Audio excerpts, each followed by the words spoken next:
আসসালামু আলাইকুম। আজকে আমি আপনাদেরকে একজন অমুসলিম ভাইয়ের মুসলিম হওয়ার যে ঘটনা সেটা আপনাদের সামনে তুলে ধরবো। সেই অমুসলিম ভাই আপনাদেরকে বলবে কিভাবে সে মুসলিম হয়েছে। তো চলুন আমরা জেনে নেই তার মুখ থেকে কিভাবে সে মুসলিম গ্রহণ করেছিল, কেন করেছিল, কি কারণে করেছিল। ভাইজান, আপনি অমুসলিম, আমি আপনার কাছে জানতে চাই কারণে আপনি অমুসলিম থেকে বলবেন। তো আমার ফ্যামিলি সবাই বাপ মা ভাই বোন যারা সবাই তো বললামই তো। আমার বাবা বিএসসি মাস্টার আর আমিও সায়েন্স থেকে পাস করছি, আলাদা আলাদা কলেজে করছি।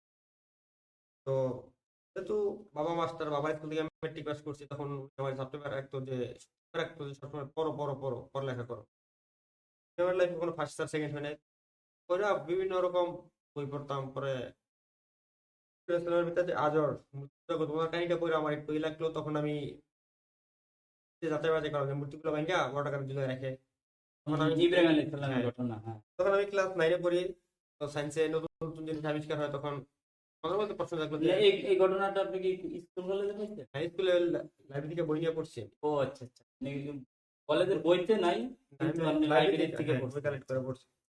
তো তখন আমার মনে প্রশ্ন থাকলো যে আমার বাবা বাড়িতে মোটামুটি সব কিছুই করে। তো আমি যখন সায়েন্সে পড়ি তখন আমার একটা সৃষ্টি বা ক্রিয়েশনের একটা আবির্ভাব হয়। তখন আমি চিন্তা মানে করলাম আপনার যে ইচ্ছা হইলো। হ্যাঁ হ্যাঁ, যে আমার কে বানাইছে। আমি বাপ মার মাধ্যমে পৃথিবীতে আসছি, বাপ্পার কাছে আমার কে পাঠাইছে। হুম। তো যে আমার পাঠাচ্ছে সে আমার মালিক, যেমন অবশ্যই। মুসলিম এটা করতেছে হুম। ওইটাই রাইট। হুম। আর আমি যেটা বানাই, যে হুম। মূর্তিটা যে আমি যারা ভগবান মানতেছি বা করতেছি, ওই মূর্তিটা আমি না মূর্তির বানাই, মালিক আপনি। আমি আপনি যে আমি বানাইছেন আরে আপনি। বানাইছি, হ্যাঁ, এর মালিক আমি। আমি, আমি যদি হ্যাঁ। না তৈরি করতাম তাহলে সে ওইটা তৈরি হতে হইতো না, পারতাম। রাইট। তো যার জন্য দেখলাম যে যখন পুরোহিত পূজা করা, তখন আড়াই হাত পাটকাঠি বা শোলা যেটা বলি আমরা, এটার মধ্যে দান তো এই যাই হোক, লাগায় এটা একটা জিনিস দিয়ে বানায়। গায়ে টাচ করে বা স্পর্শ করে। তো হুম। যেটা দেখে আমার হাতে লাগলো যে আমার যদি কেউ 2-3 মিনিট চিমটে দেয় তাহলে আমার অবশ্যই রাগ লাগবে। অবশ্যই। আর যারা আমি ভগবান মানতেছে না খেয়ে ওই জন্য মাথা নত করতেছে, ওনার কাছে প্রায় 2-3 মিনিট এরকম করতেছে, উনি কিছু বলতেছে না, হুম। এটা তো সম্পূর্ণ জড় পদার্থ, হুম। স্ট্যাচু, এটা কোনো অস্তিত্বই নেই। তা আমি ভেঙে ফেলাই দিলে আমার নবী ছিল, হ্যাঁ। আমি সাধারণ মানুষ, আমি যদি ভেঙে ফেলাই দিই তাহলে মূর্তিটা আমার আটকে দিত না, আটকেলে আমার বাবা চাচা বা বড় ভাই আর যারা আছে আর আমার আটকে দিই। ইব্রাহিম আলাইহিস সালামের ব্যাপারে একটু কথা বলি।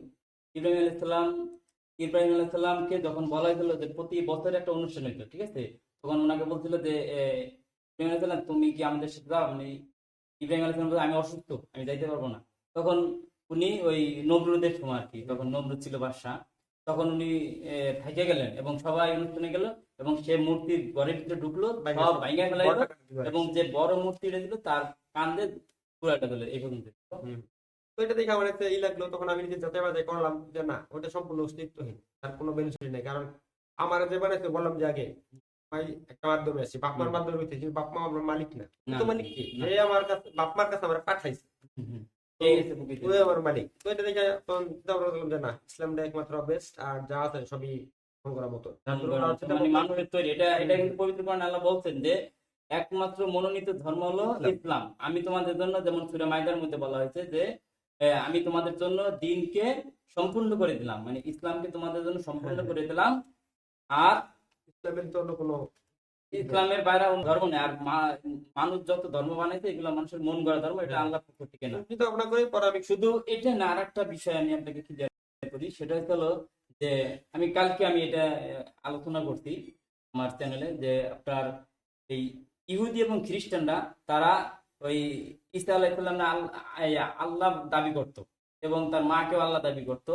আবার তারা বলতো যে আমরা আল্লাহর সন্তান, নাউজুবিল্লাহ। মানে ইহুদি খ্রিস্টানরা বলে যে আমরা আল্লাহর সন্তান এবং আমরা আল্লাহর প্রিয়জন।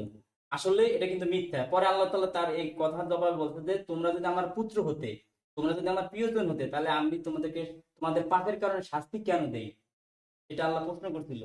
অর্থাৎ আল্লাহ সূরা ইখলাসের মধ্যে বলা হয়েছে যে আমার কোনো স্ত্রী নাই, আমার কোনো সন্তান সন্তান নাই। নাই, আমার কোনো পুত্র নাই, আমার কোনো আত্মীয় স্বজন নাই, হুম, আমি জাস্ট একাই একক। একক।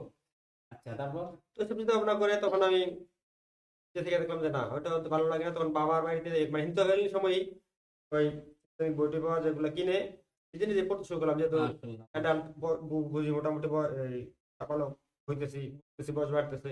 তো বুঝে দেখলাম যে না, ইসলামটা একমাত্র মনোনীত, যার জন্য পরে আমি নিজে থেকে পড়তে গিয়ে ডিবেট করে পরে মিট করলাম, পরে এক হুজুরের কাছে কালেমা পড়ে ইসলাম অ্যাকসেপ্ট করলাম। আর তারপর যে মুসলমানি করানো হয় সুন্নত, এটা মুসলমানি গাজীপুর ক্লিনিক থেকে আমি মুসলমানি করাই নিচ্ছি।